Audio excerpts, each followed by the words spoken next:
আসসালামু আলাইকুম রহমতুল্লাহি ওয়া বারাকাতু। আমাদের শাইস্তাগঞ্জে একটা মেয়ে একটা পোস্ট করছে আমাদের নবীজির স্ত্রীকে নিয়ে, ঠিক আছে। আসলে নবীজি কীরকম, নবীজির স্ত্রী কীরকম এবং তাদেরকে নিয়ে কটূক্তি করার মতো আমাদের কোনো সাধ্য নাই, এবং আমাদের যে এমন কোনো এলেম নাই যে তাদেরকে নিয়ে আমরা সমালোচনা করব, এটা করব ওইটা করব।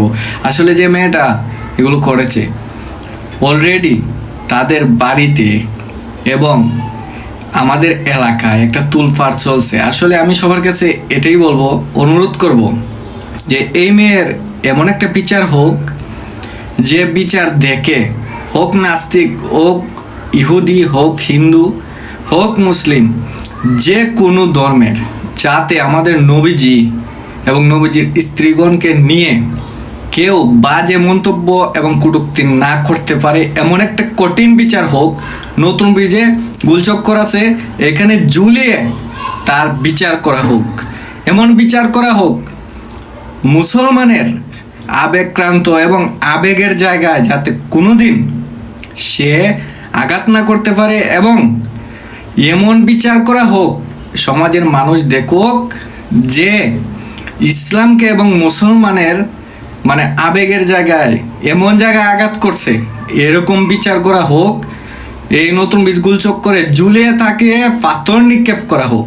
সে আমাদের আবেগের জায়গায়, নবীজি আমাদের প্রিয়, নবীজি আমাদের আবেগের জায়গা, নবীজি আমাদের হইল সম্মান শ্রদ্ধার জায়গা, নবীজি হইল আমরা কি বলবো এমন একটা ভালোবাসার জায়গা। নবীজির নামটাই একটা আমাদের কাছে এমন একটা সম্মান, এমন একটা শ্রদ্ধার জায়গা, এমন একটা ভালোবাসার জায়গা।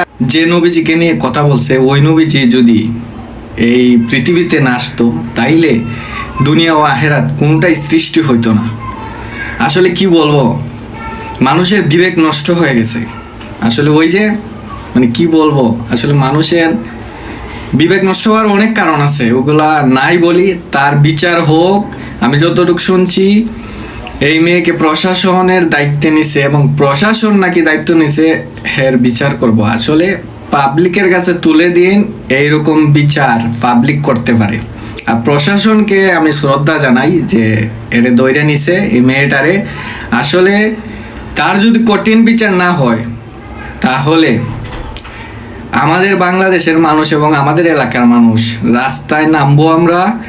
কেন আমাদের নবীজিকে নিয়ে বারবার কয়েকদিন পর পর নাস্তিকের বাচ্চারা এরকম কটূক্তি করবে, তাদের মুখ আমরা ভেঙে দেব, গুড়িয়ে দেব, এবং এমন অবস্থা করব যাতে কোনোদিন মুসলমানের আবেগক্রান্ত জায়গা নিয়ে এবং আবেগের জায়গা নিয়ে কোনোদিন এরকম কথা না বলে।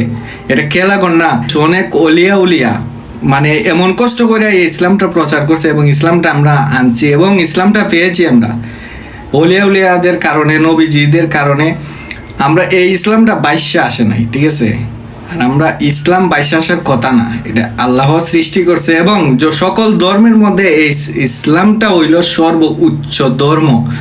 এটাকে নিয়ে 2 দিন পর পর তোমরা তামসা করবা এবং তামাশা করবা, এটা আমরা মেনে নিব না। প্রয়োজনে রক্ত দিব, নিজের জান দিব, তবু ইমান দেব না। ফিলিস্তিন সাক্ষী আছে, ইমান দেয় নাই, এখনো তারা যুদ্ধ চালিয়ে যাচ্ছে, ঠিক আছে, ইহুদিদের বিরুদ্ধে।